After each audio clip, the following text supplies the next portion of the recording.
Co roku staram się przygotować przynajmniej jedną pracę do zrobienia z dzieckiem. Ma być tania, nieskomplikowana i z gwarancją sukcesu. Dzisiejszy pomysł może być wykonany na dwóch poziomach. Podstawowym i wtedy wygląda super oraz z dodatkami, które robią nam efekt wow. Ten sympatyczny skrzacik albo Mikołajek skradł moje serce, gdy tylko go zobaczyłam. Za chwilę przykleję go na trzyczęściową bombkę oraz ostatni niestłuczony kieliszek z kompletu. Zaczynamy od bombki. Tam, gdzie ma być przyklejona serwetka, trzeba ją pomalować na biało. Najlepiej pomalować 2 razy, bo przy dwukrotnym malowaniu wszystko po prostu ładniej wygląda. To jest efekt szronu i przy użyciu gąbeczki pomaluję nim kieliszek.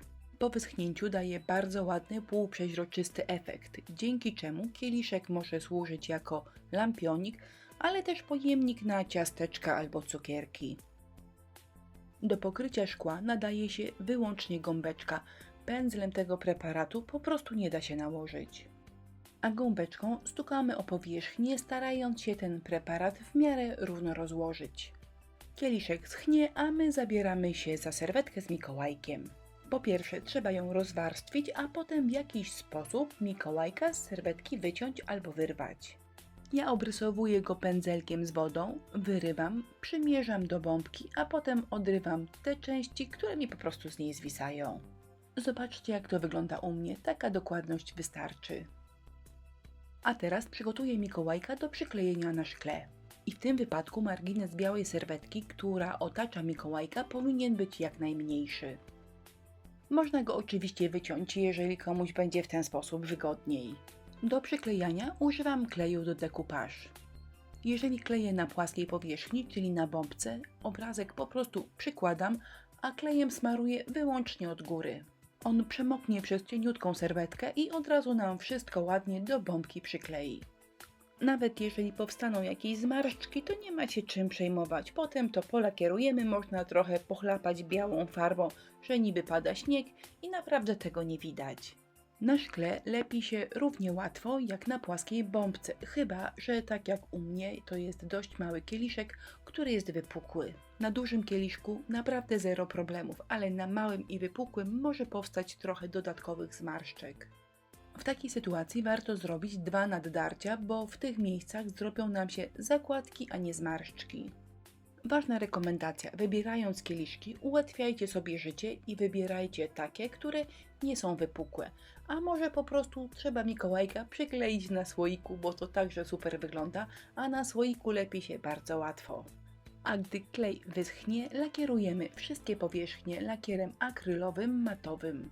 W kamerze tego nie widać, ale naokoło Mikołajka jest biała, delikatna, serwetkowa obwódka.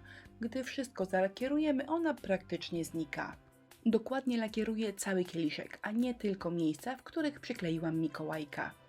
A teraz przyda się czerwona, akrylowa farba, która pasuje do czapeczki Mikołaja.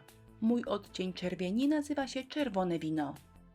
A to są pędzelki gąbkowe o średnicy 8 i 14 mm i te pędzelki po prostu trzeba mieć. Są rewelacyjne do robienia kropek albo takich ramek, jak tutaj właśnie oglądacie. Po prostu moczymy w farbie, odbijamy i śliczna rameczka gotowa. A na kieliszku dużo lepiej prezentuje się ramka zrobiona tym większym pędzelkiem, czyli 14 mm. Czerwona farba wyschła i zaczynamy podkręcać piękno naszej pracy, na przykład zwykłym białym żelopisem. Na czerwonej rameczce można zrobić wyłącznie białe kropeczki i to będzie ślicznie wyglądało. Ale jeżeli zdecydujecie się na domalowanie gwiazdek, to będzie wyglądało zimowo, uroczo i bardzo delikatnie. Na lampionie w pustych przestrzeniach można zrobić po prostu białe kropeczki farbą, ale pomyślałam, że może mama albo babcia też będą chciały troszkę pomóc. I tutaj taki pomysł na namalowanie choinek. To jest troszkę trudniejsze, ale na pewno do zrobienia. Potrzebujecie białą farbę akrylową, szarą oraz pędzelek o nazwie wachlarzyk. Takie efekty specjalne po bokach kieliszka będą świetnie wyglądały, gdy w środku zapalimy na przykład tea light. No i te choinki to powiedzmy, że wersja dla profesjonalistów, ale jeżeli namalujecie tam na przykład śnieżynki albo kropeczki, to też naprawdę będzie super wyglądało. Lampion sobie schnie, a ja sklejam bombkę i podrzucę Wam jeszcze jeden pomysł.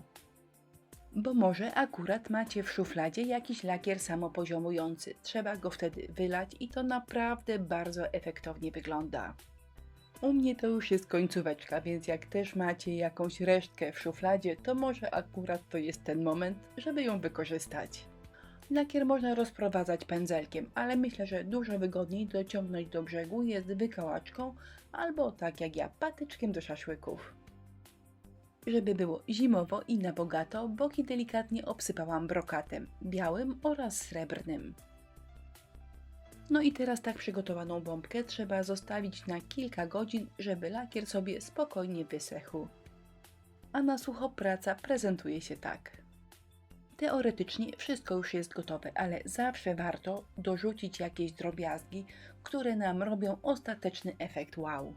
Bardzo często po świętach zbieram u mojej rodziny stare i wyleniałe stroiki. Potem tnę je na części i są naprawdę świetną ozdobą w moich zimowych pracach. A dodać można naprawdę różne rzeczy. To są święta i jak dla mnie czym więcej, tym lepiej. Nie będę gołosłowna i może jeszcze dokleję sznureczek. Po pierwsze ładnie wykończy całość, a po drugie zakryje brzeg, który wygląda w niektórych miejscach tak sobie. W pracach zimowych nie istnieje słowo za dużo, więc jeszcze kokardka. Nareszcie skończone, już nic więcej nie dodaję i mój mikołajkowy zestaw prezentuje się tak. Turbo krótką listę produktów, których używałam w tym filmie, zamieściłam pod wideo. A jeżeli zdecydujecie się na zrobienie tego projektu, to koniecznie podzielcie się informacją i zdjęciem, jak Wam wyszło, na naszej grupie na Facebooku, czyli Inspirello i Przyjaciele. Do zobaczenia!